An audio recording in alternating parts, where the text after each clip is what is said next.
अखिलेश जी, चूंकि एक पोस्टर भाजपा का जारी हुआ था जिसमें उन्होंने कहा कि 84 करोड़ परिवारजनों को उन्होंने मुफ्त राशन दिया।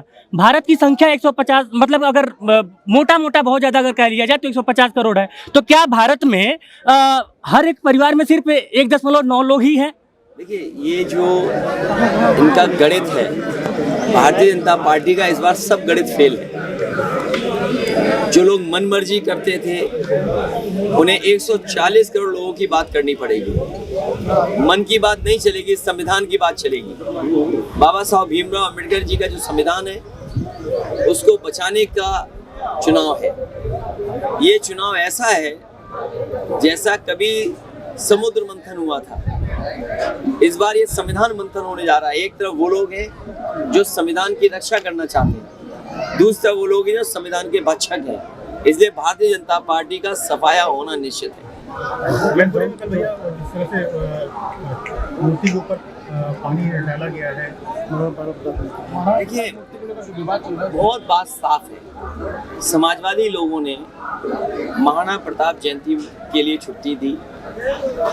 महाराणा प्रताप जी का सम्मान, महाराणा प्रताप जी का जो शौर्य रहा, उनका योगदान रहा, उनका साहस, उसके प्रति सब लोग उनके अच्छी भावना से देखते हैं। लेकिन भारतीय जनता पार्टी के लोग हर चीज में राजनीति ढूंढते हैं। अभी कुछ दिन पहले मैनपुरी में सड़कों पे न केवल मैनपुरी के बुलडोजर मंगाए गए थे, बल्कि आसपास के जिलों के बुलडोजर मंगाए गए थे और पूरे 1-2 जिले की पुलिस लग गई थी। आखिरकार क्या कारण था? अगर चौराहे चौराहे पुलिस होती, आप बुलडोजर के लिए तो पुलिस ला रहे हो, बुलडोजर की सुरक्षा के लिए तो पुलिस ला रहे हो, लेकिन जहां पर उनको कोई लग रहा है कि कहीं उपद्रव हो सकता है, कोई प्रतिमा पे चढ़ सकता है, कई बार ना समझ लोग होते हैं, अगर प्रतिमा पे चढ़ के वो अपमान नहीं कर रहे हैं, उनका म्यूट करके वीडियो बीजेपी का कार्यालय, मुख्यमंत्री के कार्यालय ने पत्रकारों को भेजा। आप अपने व्हाट्सएप पे पता करवा लीजिए, आप लखनऊ वाले पत्रकार साथियों से पता करवाइए, क्या वहां पर बीजेपी ने जानबूझ करके नहीं साजिश की? और तब साजिश की कि जब उनका सफाया होना निश्चित है मैनपुरी में। और कोई कल्पना कर सकता है वीडियो क्या आया है?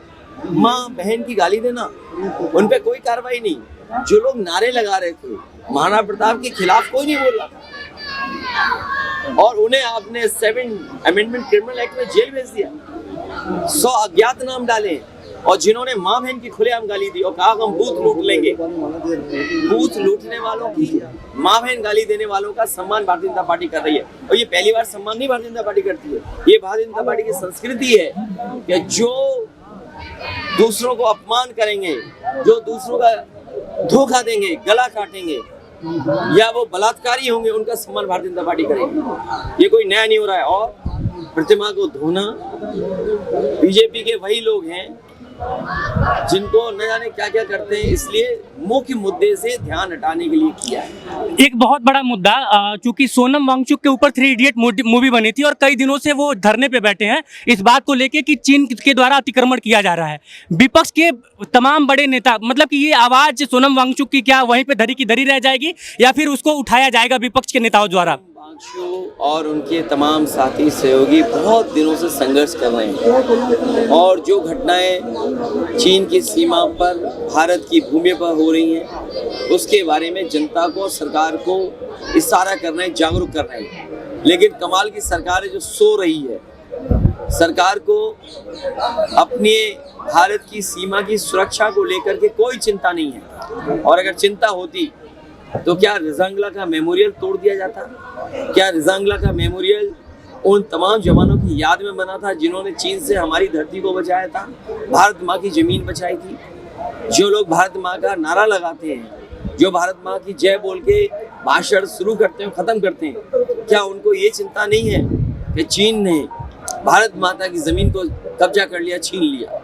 तो ये बड़े सवाल हैं जिसका जवाब नहीं देना चाहते हैं, इसीलिए जानबूझ करके ये कई बार ऐसे सवाल उठाते हैं जो जनता के सवाल नहीं हैं। ये पहला राजनीतिक दल है जो अपने ही नैरेटिव में फंस गया, अपने बनाए हुए जाल में फंस गया। जो नेगेटिव नैरेटिव बनाया था भारतीय जनता पार्टी ने, जो नकारात्मक राजनीति की शुरुआत की थी, उसी गड्ढे में भारतीय जनता पार्टी के लोग गिर गए हैं। याद रखना, जो गड्ढे दूसरे के लिए खोदते हैं वो एक दिन अपने आप खुद गिरते हैं। बीजेपी का जो नेगेटिव नैरेटिव था आज वही उसको हरा रहा है। और हम तो अपना समाजवादियों से कहेंगे चुनाव के बाद संविधान का मंदिर हर पार्टी कार्यालय में बनेगा। संविधान का मंदिर हर पार्टी कार्यालय में बनाएंगे जिससे लोग समझें संविधान का जाने का मतलब उनके अधिकार छीन, संविधान का खत्म होने का मतलब उनको पढ़ाई उसे छीन लेना। संविधान को अगर ये बीजेपी खत्म इसलिए करना चाहती क्योंकि आपको न्याय नहीं देना चाहती। संविधान हमारा संजीवनी है, इसलिए हर समाजवादी पार्टी के कार्यालय में संविधान का मंदिर बनेगा।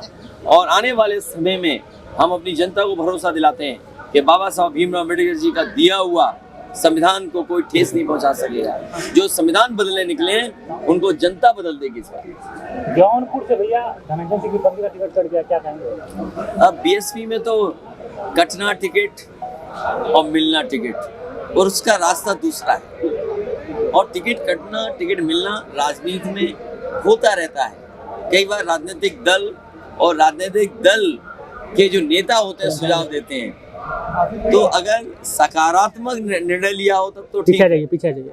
लेकिन निर्णय किसी और बात को लेकर के लिया हो। बहुजन समाज पार्टी, मैं अपने बहुजन समाज के लोगों से कहूंगा, बहुजन समाज पार्टी को वोट देने का मतलब है अपना वोट खराब करना। वो बीजेपी का साथ दे रहे हैं, चाहे सामने से चाहे पीछे से। इसलिए मैं आपके सामने अपील करता हूँ कि बहुजन समाज पार्टी को वोट देने का मतलब है अपना वोट खराब करना।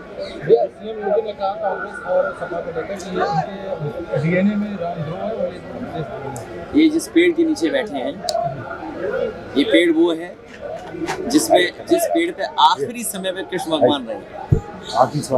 मैं इस पेड़ को साक्षी मान के कहना चाहता हूँ कि भारतीय जनता पार्टी के जितने नेता हैं सब झूठे हैं। एक आखिरी सवाल है, कल चुनाव हो रहा है, मैं कल के चुनाव के लिए मतदाताओं को कहूंगा कि ज्यादा से ज्यादा मतदान करें और नकारात्मक सोच वालों को हटाएं। जो नकारात्मक राजनीति कर रहे हैं उनको हटाएं। ये पुलिस वाले जो छापा मार रहे हैं, पुलिस वाले याद रखें और प्रशासन के लोग, क्योंकि इनकी भी नौकरी 3 साल की हो जाएगी। तो डीएम को आउटसोर्स कर दिया तो आप बताइए, लेटरल एंट्री हुई थी, लेटरल एंट्री की गई थी दिल्ली में, उनसे काम लिए, गलत काम कराए और 3 साल बाद अमेरिका चले गए सब छोड़कर। ये आपको पता है कि नहीं पता है? लेटरल एंट्री में जिनको आईएएस अफसर बनाया गया था, दिल्ली में नौकरी दी गई थी, बड़े बड़े काम करवा लिए, अपने मन मर्जी फैसले करा लिए, उसके बाद वो लोग नौकरी छोड़ के अमेरिका भाग गए। तो एक दिन ऐसा आएगा कि लेटरल एंट्री से डीएम बैठ जाएंगे और बाद में डीएम छोड़ के भाग जाएंगे भारत। अभी तक तो उद्योगपति छोड़ के भारत गए थे भाग के। ये जो बीजेपी ने आईएएस बनाए थे ये भी भारत छोड़ के चले गए। एक आखिरी सवाल और है, बीजेपी वाले बताएं कि लेटरल एंट्री वाले भारत छोड़ के कितने भागे। एक आखिरी सवाल है, उत्तर प्रदेश से देखिए, ये बीजेपी की ट्रिक होती है, स्ट्रेट ये इसकी रणनीति है, इधर रणनीति में फंसिए। मैं सबसे कहूँगा ज्यादा से ज्यादा वोट डालें। एक आखिरी सवाल है, उत्तर प्रदेश में 80 सीटें हैं, इस बार गठबंधन को कितनी मिलने जा रही हैं? अभी तक गठबंधन के पक्ष में जो मतदान हुआ है उसमें 79 सीटें जीत जाएंगे, केवल एक में लड़ाई है। कौन सी वाली? क्यूटो में। ये प्रशासन को एफआईआर नहीं करनी चाहिए, प्रशासन खुद लगा हुआ है बेईमानी करने में। आप बताइए, मैनपुरी में क्या प्रशासन ने नई बेईमानी कर रही? इसी तरह बदायूं में वो अधिकारी मजबूर हैं, दिल्ली वाले लखनऊ वाले इतना प्रेशर कर रहे हैं जिसकी आप कल्पना नहीं कर सकते। और मुझे सुनने में आया है एक अधिकारी जो रिटायर्ड था, एक अधिकारी रिटायर्ड जो चीफ सेक्रेटरी लेवल पे था, वो बाकायदा गाड़ी से गया और उस रास्ते गया जहां भारतीय जनता पार्टी हार रही है। सभी अधिकारियों को निर्देश देते हुए गया कि ये चुनाव जीतना है, चुनाव समाजवादियों को हराना है। मैं पत्रकार साथियों से कहता हूं बड़ी जिम्मेदारी के साथ, उस अधिकारी का खोजिए कि जो अधिकारी सड़क से गया था, बड़ा अधिकारी है, रिटायर होने के बाद ऊंची पोस्ट पे बैठा था, वो हर अधिकारी को फोन करके गया, क्योंकि ये अधिकारी न समझे कि उनके यहाँ केवल उनके ही लोग हैं। ये भी है से कह रहे हैं कि हम क्या करें, हमारे ऊपर इतना प्रेशर है। तो सोचिए, इसका चुनाव आयोग भी नोटिस ले कि ऐसे कौन से अधिकारी हैं जो निर्देश दे रहे हैं कि समाजवादी पार्टी के नेताओं पर एफआईआर हो, समाजवादी पार्टी के जो कार्यकर्ता हैं उन पे झूठे मुकदमे लगाए जाएं, ऐसे अधिकारियों के खिलाफ चुनाव आयोग कार्रवाई करे। जब पहलवान हार जाता है, हमारे साथी किसी ने कुश्ती देखी होगी, जब पहलवान हारने लगता है तो क्या नहीं करे बताओ। जो हारने वाला पहलवान है कभी नोचता है, कभी काटने भी लगता है। तो और खिसियाना आदमी क्या करता है बताओ आप? जौनपुर में नहीं, वो बिल्ली के लिए है। ये नहीं, मेरे संपर्क में कोई नहीं है, लेकिन बहुजन समाज पार्टी का रास्ता कुछ और है जिसकी वजह से टिकट काटते हैं। भैया हम लोग एक बात बोलेंगे, हम लोग इतनी मेहनत करते हैं आपके पीछे पीछे भागते हैं।